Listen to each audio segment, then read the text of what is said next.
ახლა ოპოზიციაში ზოგიერთმა სააკაშვილს ერთპიროვნული ლიდერობა უნდა, ჩვენ ამას არ დავუშვებთ ხალხო. მოიცადა ვინ დაგიშალათ ხელი გალიდერებაში. ოპოზიციურ ალიანსში კონფლიქტი ჯერ ბოლომდე ისევ არ ამოწურულა. პოლიტიკოსები Facebook პოსტებით და სატელევიზიო კომენტარებით გადაძახილის რეჟიმში რჩებიან და ერთმანეთს თამაშის წესებს ახსენებენ. ნაციონალური მოძრაობა ალიანსის დატოვებას არ აპირებს, თუმცა მისი ლიდერები პარტნიორ პარტიებს უთვლიან, რომ მესამე პრეზიდენტის ფიგურის გათვალისწინება ყველას მოუწევს. ეს ალიანსი ვერ იქნება ანტიმიშა ალიანსი, თუ ვინმეს მოუნდება რომ ასეთად გადააქციოს, ბუნებრივია ამას შევეწინააღმდეგებით და არ მგონია რომ ასეთად გადაიქცეს, მაგრამ თუ გადაიქცევა, ბუნებრივია იქ ჩვენი ადგილი არ იქნება ამის თაობაზე, ჩვენმა თავმჯდომარემაც თინა ბოკუჩავამაც თქვა. უნდა გავითვალისწინოთ და ყველამ უნდა გაითვალისწინოს, მათ შორის ჩვენმა პარტნიორებმაც და სხვა ოპოზიციურმა პარტიებმაც, რომ ნაციონალური მოძრაობა ვერ იქნება ისეთ ალიანსში და ისეთ ერთობაში, სადაც მიხეილ სააკაშვილის კომპლექსები გააჩნია ცალკეულ ლიდერს, მოითხოვს მისთვის სიტყვის ჩამორთმევას, აკრძალვას, რაღაცა ცენზურის დაწესებას და ასე შემდეგ. ამიტომ ბუნებრივია ამოცემულობიდან გამომდინარე, ეს გასათვალისწინებელი უნდა იყოს ყველა სუბიექტისათვის, ვისაც მართლა რეალური ერთობა უნდა და არა კომპლექსებით განსაზღვრული პოლიტიკის წარმოება. პოლიტიკური გაუგებრობები მას შემდეგ დაიწყო, რაც მიხეილ სააკაშვილმა სოციალურ ქსელში პოსტი გამოაქვეყნა და ოპოზიციას მუშაობა დაუწუნა. ალიანსმა ტექსტში ამოიკითხა უფრო მეტიც, სააკაშვილის მიერ საკუთარი თავის ალიანსის ლიდერად წარმოჩენის და ნიკა მელიას დისკრედიტაციის მცდელობა. ნიკა გვარამია ამბობს, რომ ცენზურას არ აწესებენ, თუმცა ალიანსს პატიმრობაში მყოფი მელია უნდა დაეცვა. ჩვენი ამოცანა არც არის ცენზურა და ვერც იქნება, ამიტომ კრიტიკის ნაწილს ეს პასუხი საერთოდ არ შეეხება. იყო პერსონალური თავდასხმის გამო, ჩვენ ასეთად ჩავთვალეთ ეს თავდასხმა ყოველ შემთხვევაში ნიკა მელიას გულისხმობ და ასეთად ჩავთვალეთ და ყველა შევახსენებ, რომ როცა პარტიას ყავს ლიდერი, რომელიც ციხეშია, ამ დროს ყოველთვის გაცილებით უფრო მაღალია მგზნობელობა. ციხიდან საკუთარი უფლებების დაცვას ისე ვერ მოახერხებს, როგორც ჩვენ მისი პარტია აქ. და იმედს ვიტოვებ, რომ არც ესეთი გაუგებრობები იქნება მომავალში და არც არავინ გამოგვაკლდება პირიქით თუ არ გაგვიერთიანდება. მიხეილ სააკაშვილმა სოციალურ ქსელში კიდევ რამდენიმე პოსტი გამოაქვეყნა და ალიანსში შემავალ პოლიტიკოსებს ცალ-ცალკეც მიუძღვნა.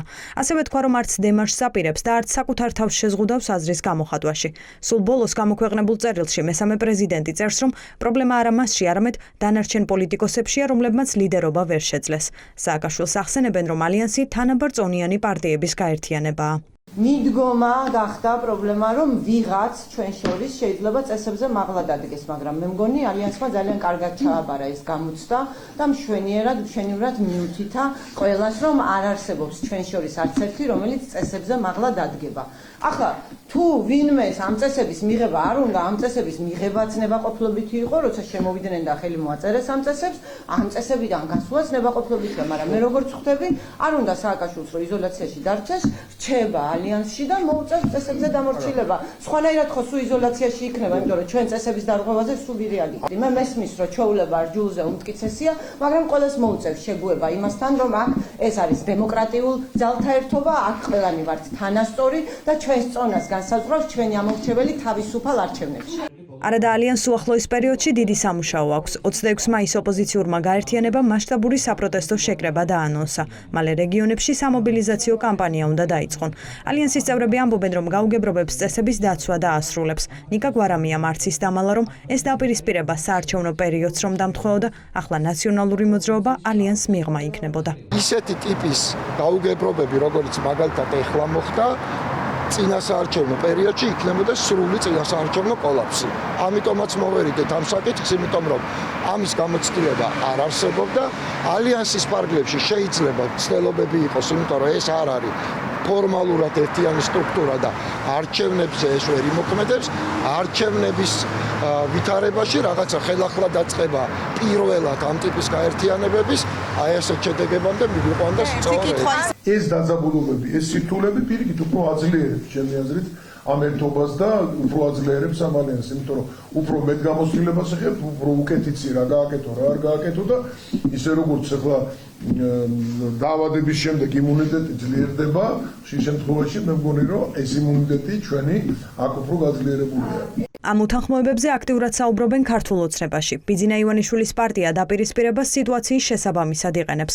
ხან ამბობენ, რომ ალიანსის ყველა სუბიექტი ერთი კოლექტიური ნაცმოძრაობაა, თუმცა თუ დასჭირდათ, მათ ერთმანეთის მათგან განსხვავებულ და დაპირისპირებულ მხარეებად წარმოაჩენენ.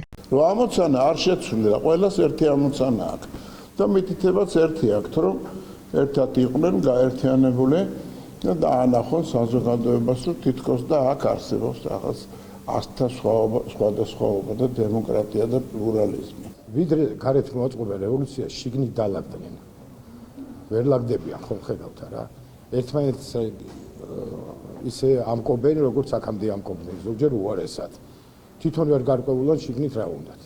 ამიტომ ვეუბნები მათ პატრონებს იქ, ამათთან საუბარს უკვე აზრი აღარ აქვს. რომ ამ ხალხის იმედზე თუ აპირებთ აქ სამოქალაქო ომს და რევოლუციას, კარგად ყოფილა თქვენი საქმე. ესენი არაფრის გამკეთებლები არ არიან.